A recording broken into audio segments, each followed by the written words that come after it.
Mr. President, Dr. Biden, President Obama, Mrs. Obama, ladies and gentlemen, welcome to this ceremony. I'm John Rogers, the chairman of the White House Historical Association, and on behalf of the women and men of the association, I'm thrilled to celebrate with all of you the presentation of two magnificent American portraits today to honor and commemorate the indelible legacy of our 44th President and First Lady. Mrs. Obama, President Obama, it is a privilege to be able to carry forward this time-honored tradition of unveiling the official portraits and welcome them to the White House to be forever accessible and viewed by the public on these historic walls. Since its founding in 1961 by First Lady Jacqueline Kennedy, the White House Historical Association has been of service and a privilege to be able to acquire official portraits of those who previously were missing from the White House collection and to commission all of the portraits on record of each president and first lady since our founding. Surviving the modern era of photography and film and technology, few mediums can transport us with such immediacy and intimacy than the American portrait, capturing at once the power, the restraint, the courage, and the beauty of the human spirit. The portraits of our first family stand apart, each a painstaking exploration of a singular person, a human life conveyed in still, otherwise ever in motion and fulfilling the obligations to their oath.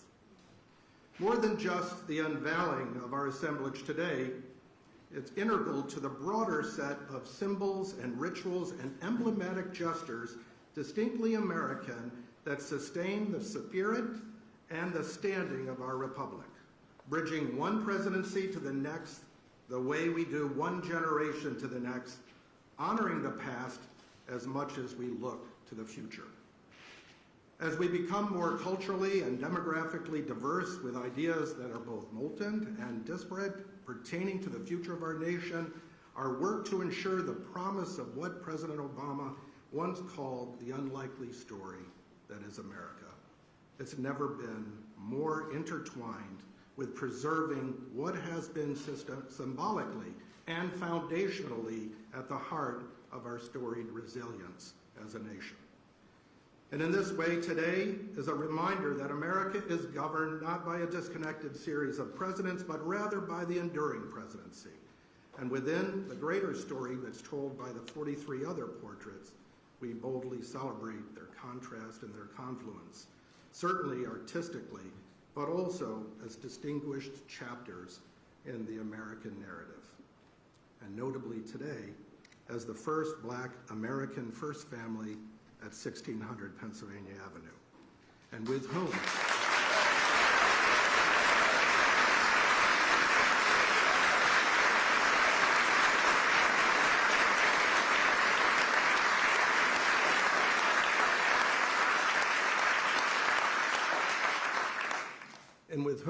we shared the joy of watching your wonderful daughters grow up here and come of age.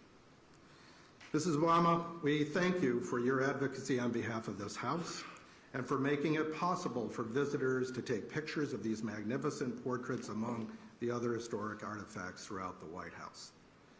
I had the personal privilege of being with you and your mom when we inducted your inaugural gown into the Smithsonian collection. And may I say that the beauty of that white chiffon gown is only exceeded by the woman who wore it. And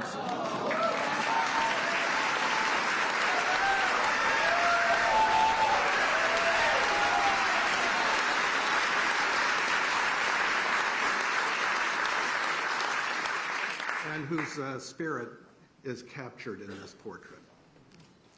The tradition of service continues with Dr. Biden. She's our steward. We are honored that you were with us when we celebrated our 60th anniversary, and we look forward to our continued work with you on the educational mission of our association. And we are ever thankful to you and you, Mr. President, for hosting this wonderful ceremony today. And to our artists, Robert McCurdy and Sharon Sprung, we are grateful for your artisanship and dedication to your own craft. Together, these portraits fulfill a beautiful collaboration and are a testament to what's possible when we serve one another in an effort to give voice to one another. And I suspect that beginning tomorrow, these two portraits will be the most photographed by visitors from across the United States and the world.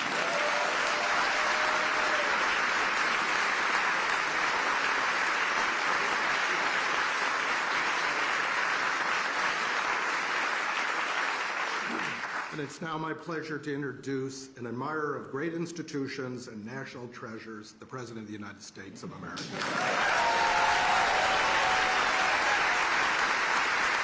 Thank you.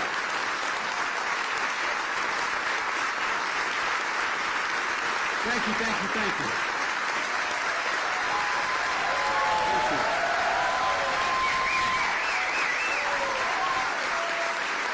Always right. Thank you all very much. Please.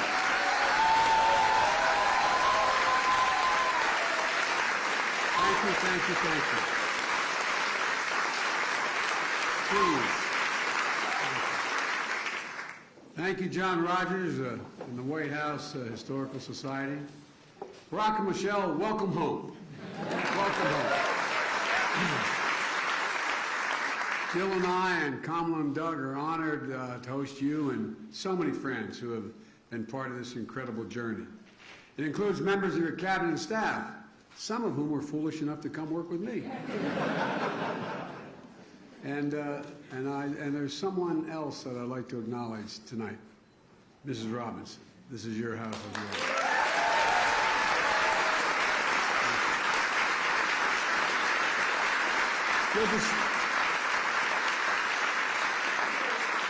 It's good to see you again, Mom. It really is. It's also good to see Miss Wilson, who known affectionately as Mama Kay.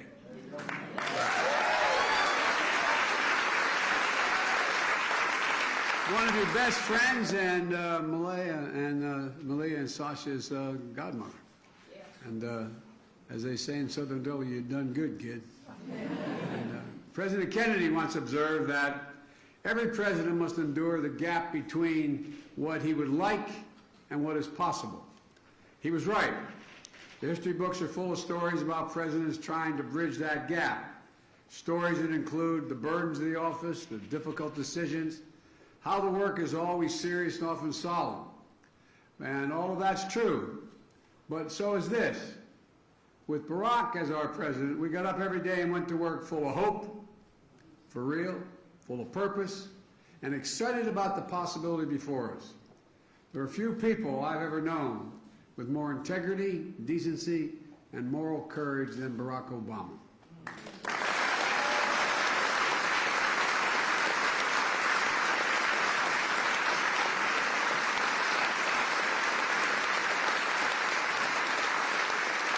Mr. President, nothing could have prepared me better or more to become President of the United States than be at your side for 8 years. And I mean that from the bottom of my heart. You know, no matter what the issue was, no matter how difficult, no matter what it was about, doing it, you never did it with just the easy way, what the easy way out was. It was never about doing it that way. It was always about doing what was right, literally. You know, just go down the list of historic presidencies. He never gave up on the simple truth that health care was a right for all Americans. When so many were telling him, including me at one point, take the compromise, take the compromise. We weren't sure we could get anything done on ACA. Think about the compromise. You refused. You went big. And now the Affordable Care Act is there permanently, and it's even being improved on.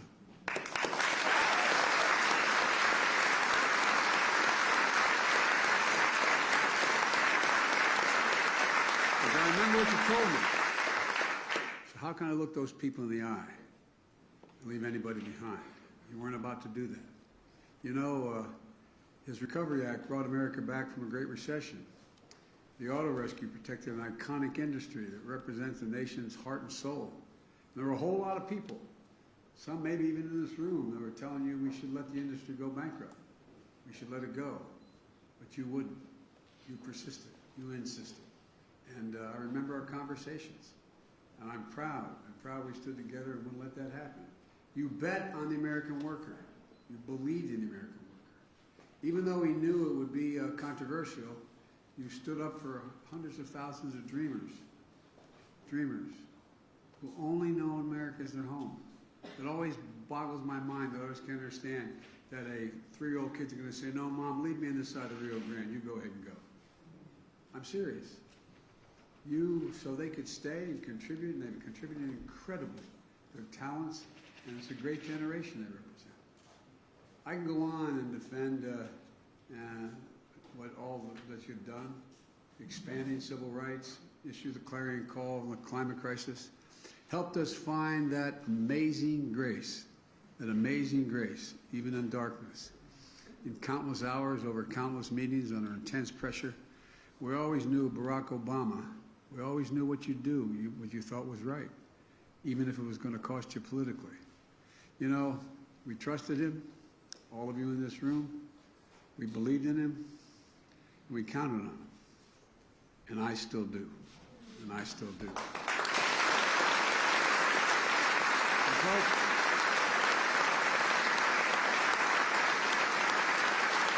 President, that's why the country elected you twice.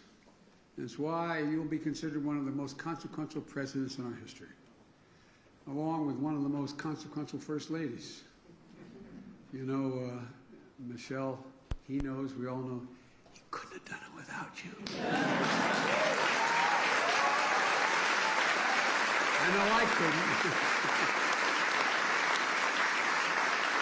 In fact, during our week, we had lunch once a week, every week, come hell or high water. And everybody wondered all the important things we talked about. Probably 40% of the time we talked about family. We most talked about our girls and my grandchildren and my children. You embodied dignity beyond measure, Michelle. And together you and Barack made history. You both generated hope for millions of people who were left behind for so long. And it matters. You both did it with such grace and such class. You know, you dreamed big. You secured lasting wins for the American people, helping lift their burden with the blessing of hope. It was so underestimated, the notion of just having hope. This is a gift of the Obama presidency to the country and to history. It's a gift I felt personally. And as we used to say in the Senate, Mr. President, excuse a point of personal privilege, you were always there.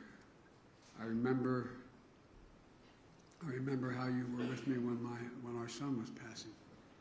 And I remember the eulogy you gave in his behalf. You'll never fully understand just how much it meant to Jill and me and the entire family. I always remember that night we accepted the nomination in Denver. My granddaughter Finnegan, who's a great friend of your daughter's, came up to our room, and said, "Pop, can we move the beds out of my room?" And I said, "Why do you want to move the beds out of your room?" He said, "Well, so her two sisters and Malia and Sasha, we could all get sleeping bags and lie on the floor and sleep together and watch the convention on the floor." That image of them all together will stay with me forever. And I think it melded our families in ways that it's hard for other people to understand. For 8 years, we grew to be a family for each other and through our highs and our lows. Family from different backgrounds, brought together by a shared value set. And all the things that the families have done together. I imagine there may have been other relationships like this, the president and vice president, but I can't think, none comes to mind. Jill and I have been waiting to host events at the White House for a long time, coming out of the pandemic. And it's fitting that we can do that now by unveiling the portraits of two dear friends and two great Americans who are still held very tightly in the hearts of the American people. Portraits that are going to hang on the walls of this sacred place, the People's House, forever. And a reminder of all here and now for those to come to power that hope and change matters. Barack and Michelle, it's my honor to invite you both to the stage for the unveiling of your official portraits. Come on.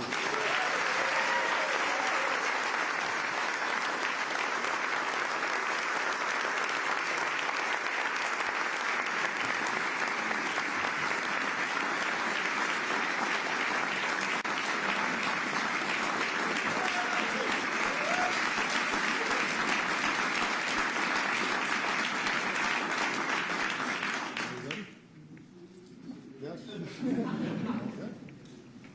There we go.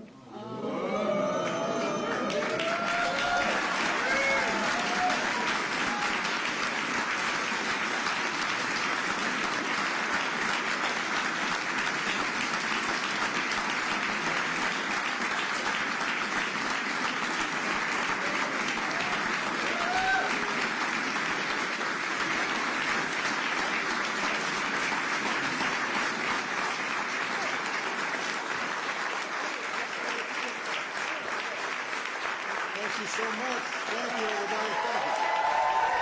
Thank you. Thank you so much. Please, everybody have a seat. Have a seat. Thank you. Thank you. Thank you. Sit down, everybody. Thank you very much. It is great to be back. President and Dr. Biden, Vice President Harris, and Second Gentleman Emhoff, thank you so much for your hospitality. Thanks for letting us invite a few friends to the White House. We will try not to tear up the place. Someone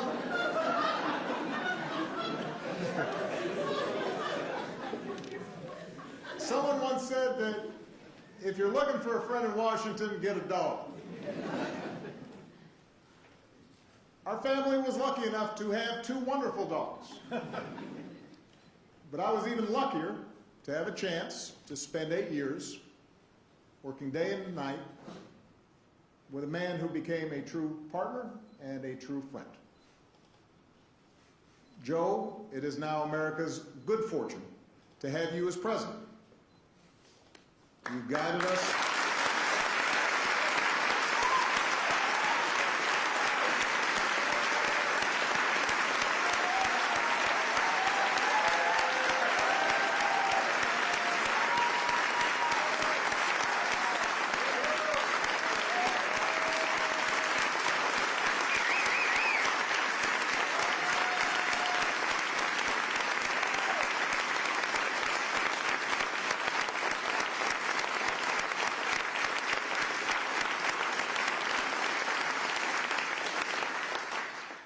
You have guided us through some perilous times. You've built on and gone beyond the work we all did together to expand health care, to fight climate change, to advance social justice, and to promote economic fairness. Thanks to your decency and thanks to your strength, maybe most of all thanks to your faith in our democracy and the American people. The country's better off than when you took office, and we should all be deeply grateful for that. So thank you so much.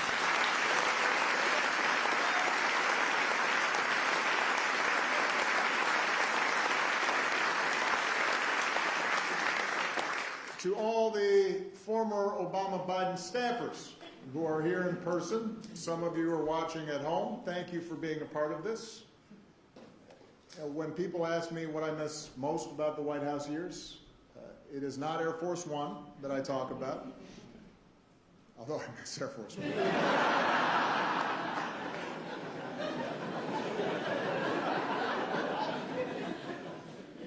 It's the chance that I had to stand shoulder to shoulder with all of you. To have a chance to witness so many talented, selfless, idealistic, good people working tirelessly every day to make the world better. And for 8 years, and even longer for some of you, I drew on your energy and your dedication and your goodness. You inspired me, and I never wanted to disappoint you. And I tried to reflect the same heart and character that you displayed every day. Even during the toughest times, it was all of you that kept me going. So it's good to be back, to have a chance to see all of you, and to once again say thank you. Now, as much as I miss our work together, what's been a special joy is to see what's happened since. Because so many of you are doing amazing things, whether it's in government, in the private sector, in academia, or nonprofits. And I'm especially glad to see so many of you serving President Biden, as well as you served me. Although now some of you, who, let's face it, you were kids back then, are now in charge and running the show, which is a little shocking. And may also explain some of the gray hairs I'm seeing on some of you. But it validates what I had always hoped, which was that our time together would only be the beginning of incredibly impactful careers. And some of you who I've had a chance to stay in touch with, I'm thrilled to see that you've started families of your own. I am a little disappointed that I haven't heard of anyone naming a kid Barack yet, or Michelle, but there is still time.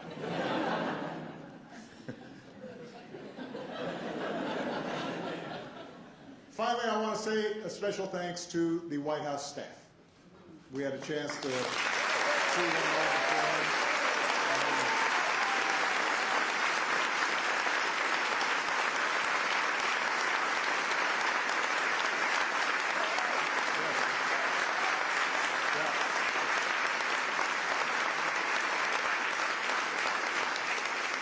You took incredible care of our family for 8 years, and along the way you became a part of it.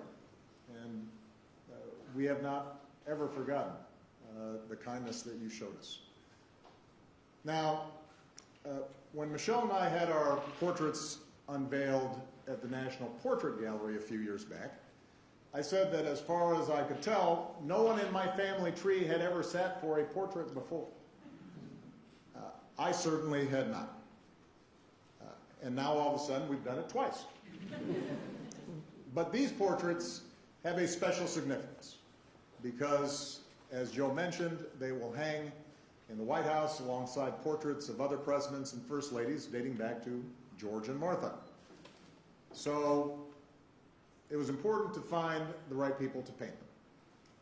I want to thank Sharon Sprung for capturing everything I love about Michelle. Her grace, her intelligence, and the fact that she's fine.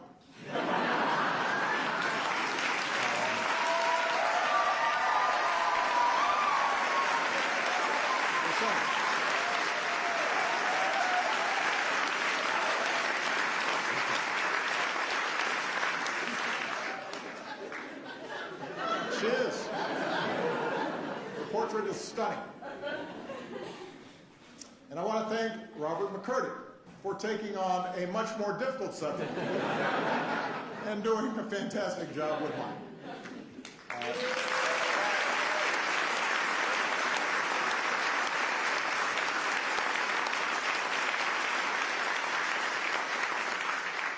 Robert is known for his paintings of public figures: Toni Morrison, the Dalai Lama, Nelson Mandela, Muhammad Ali.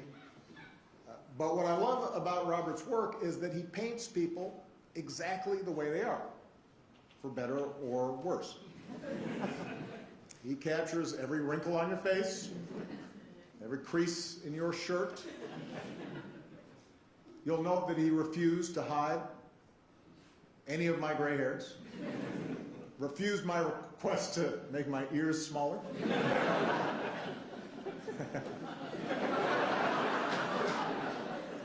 He also talked me out of wearing a tan suit, by the way.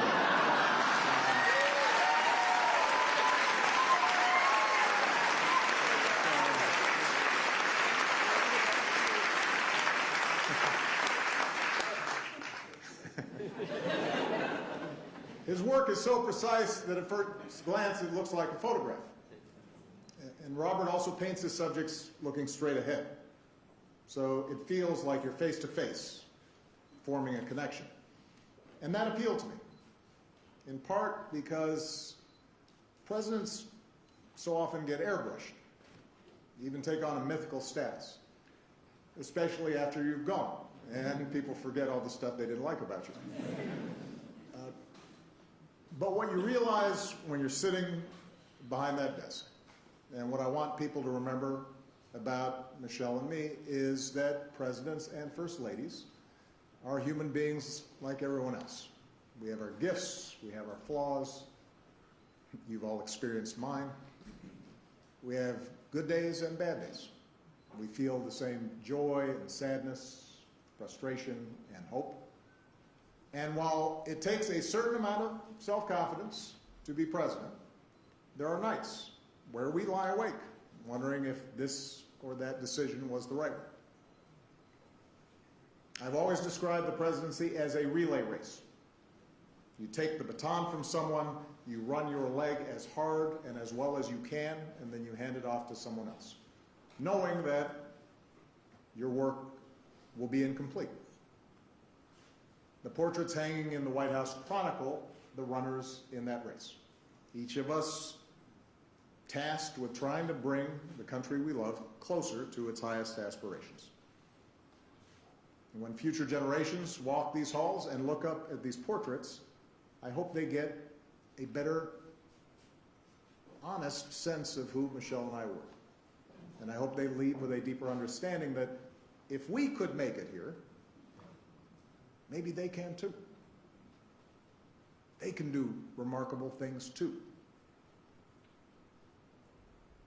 Now, it is my pleasure to introduce someone who needs no introduction.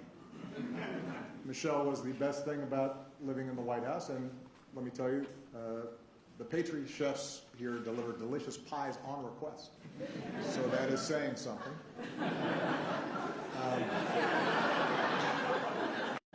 I could not ask for a better life partner, and in my humble opinion, America could not have asked for a better First Lady. Please give it up for Michelle Obama.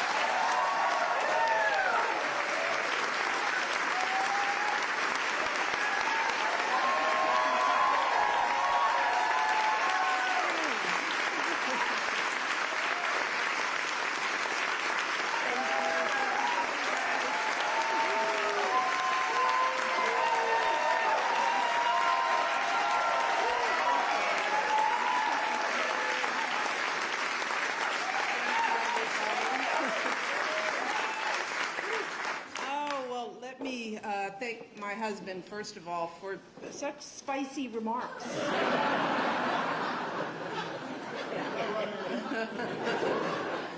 And of course, thank you to Joe and Jill, President Biden, and First Lady Jill Biden.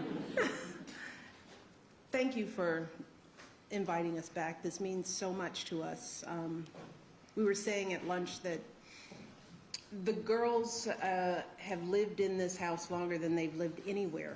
And so this, as odd of a home as this can be, as wonderful as it can be, it is a special place because we raised our girls here. And it means so much to come back to friends and to be able to spend time talking about our girls.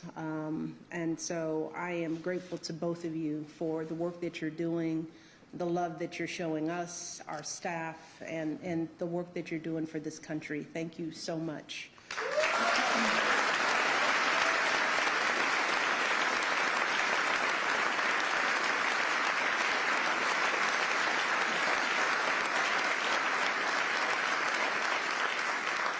And of course to Vice President Harris, and I love to say this second gentleman, Imhoff. Let's say it again, second gentleman. You're doing a great job.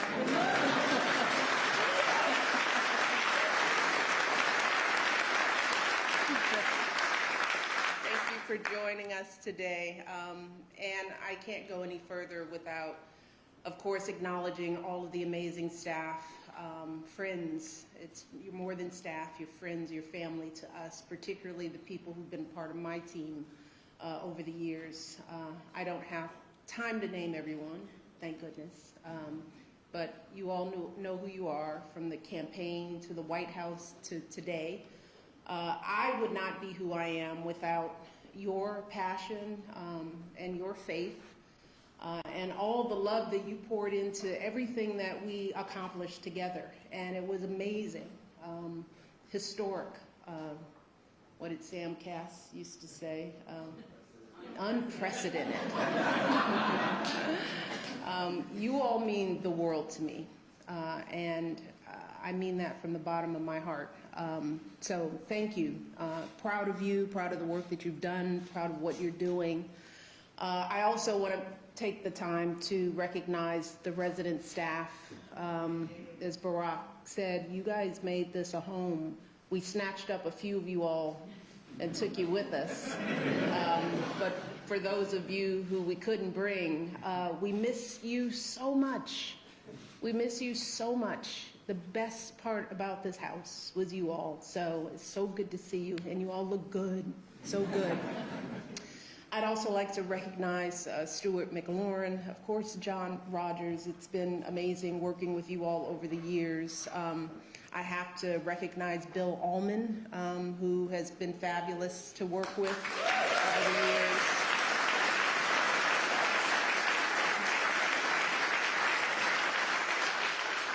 And of course, Thelma Golden and my dear friend Michael Smith for their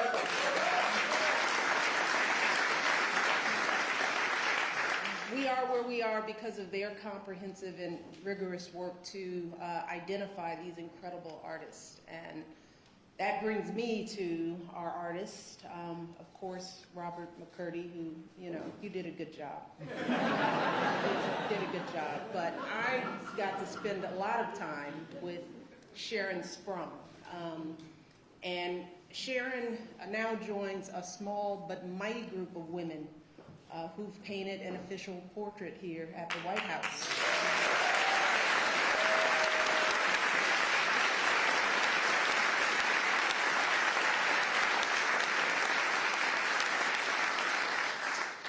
And I'm thrilled that this extraordinary work is going to be enshrined forever as part of our nation's history. But Sharon, it was wonderful to work with you. You are a true spirit. That's one of the reasons why we connected.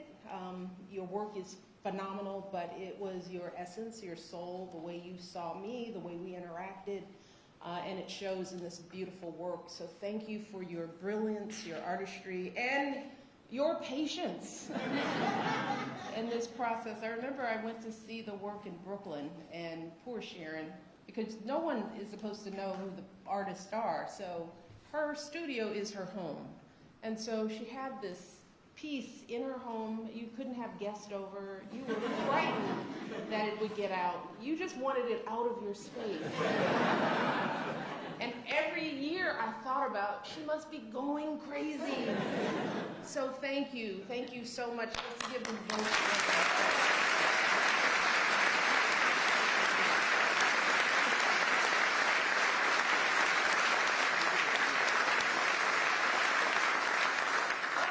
Believe it or not, it is still a bit odd for me to stand in this historic space, see this big, beautiful painting staring back at me. Growing up on Euclid Avenue, Monty, I never could have imagined that any of this would be part of my story. But even if it's all still a bit awkward for me, I do recognize why moments like these are important. Why all of this is absolutely necessary. Traditions like this matter, not just for those of us who hold these positions, but for everyone participating in and watching our democracy. You see, the people, they make their voices heard with their vote. We hold an inauguration to ensure a peaceful transition of power. Those of us lucky enough to serve, work, as Barack said, as hard as we can for as long as we can, as long as the people choose to keep us here. And once our time is up, we move on. And all that remains in this hallowed place are our good efforts and these portraits. Portraits that connect our history to the present day. Portraits that hang here as history continues to be made. So for me, this day is not just about what has happened, it's also about what could happen. Because a girl like me, she was never supposed to be up there next to Jacqueline Kennedy and Dolly Madison. She was never supposed to live in this house, and she definitely wasn't supposed to serve as First Lady. Love you, Michelle.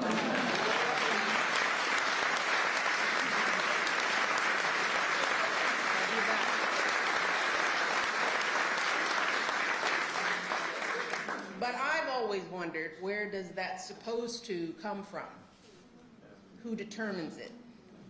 And too often in this country, people feel like they have to look a certain way or act a certain way to fit in, that they have to make a lot of money or come from a certain group or class or faith in order to matter. But what we're looking at today, a portrait of a biracial kid with an unusual name and the daughter of a water pump operator and a stay-at-home mom. What we are seeing is a reminder that there's a place for everyone in this country. Because as Barack said, the two of us can end up on the walls of the most famous address in the world. Then again, it is so important for every young kid who is doubting themselves to believe that they can too. That is what this country is about. It's not about blood or pedigree or wealth. It's a place where everyone should have a fair shot. Whether you're a kid taking 2 buses and a train just to get to school, or a single mother who's working 2 jobs to put some food on the table, or an immigrant just arriving, getting your first apartment, forging a future for yourself in a place you dreamed of. That's why for me this day isn't about me or Barack. It's not even about these beautiful paintings. It's about telling that fuller story, a story that includes every single American in every single corner of the country, so that our kids and grandkids can see something more for themselves. And as much as some folks might want us to believe that that story has lost some of its shine, that division and discrimination and everything else might have dimmed its light, I still know, deep in my heart, that what we share, as my husband continues to say, is so much bigger than what we don't. Our democracy is so much stronger than our differences. And this little girl from the South Side is blessed beyond measure to have felt the truth of that fuller story throughout her entire life, never more so than today. So thank you to President Biden, to Sharon, and to all of you today for playing a part in this day and all the days that led to it. And now it is my privilege to introduce someone who is stepping in shoes and doing it well, someone who has devoted so much of her life to education, working to broaden the idea of whose story matters. Ladies and gentlemen, please welcome my friend, First Lady, Dr. Jill Biden.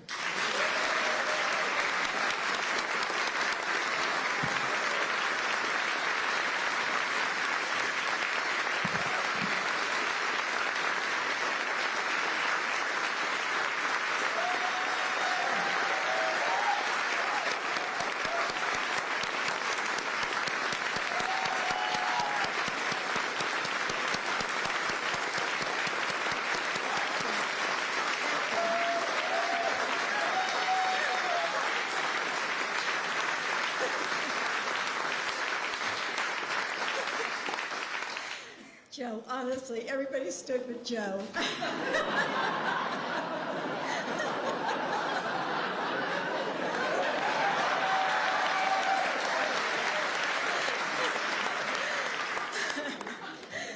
Thank you, Michelle, for a friendship I treasure.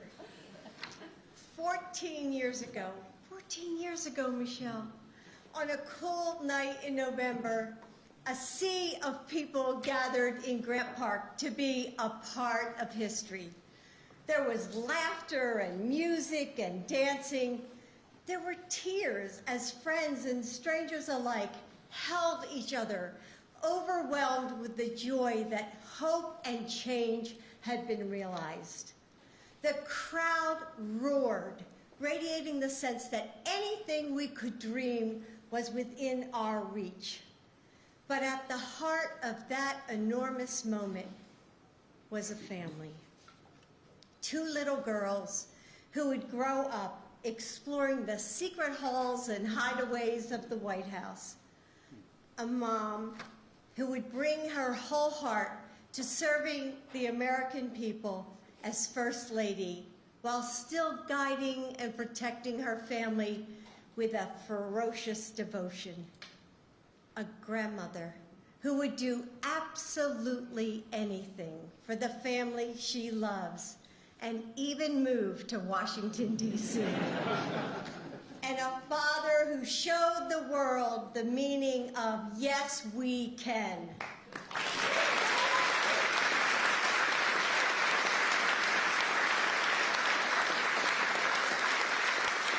For Joe and me and our entire family, standing on that stage next to you was like waking up in a new world, a place where, with hard work, anything was possible.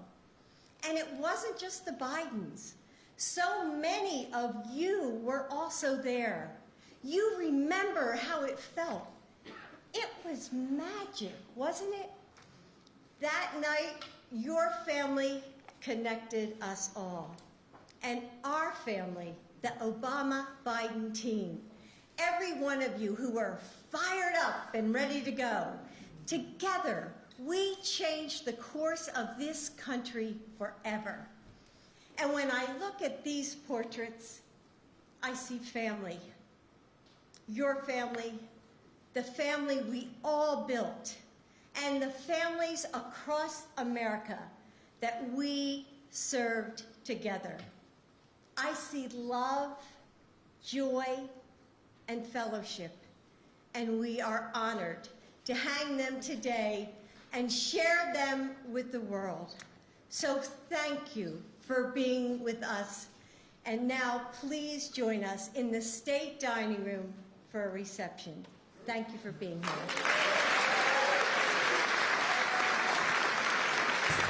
Ladies and gentlemen, please remain in your seats while the President and Dr. Biden, President and Mrs. Obama, and the Vice President and Second Gentlemen depart.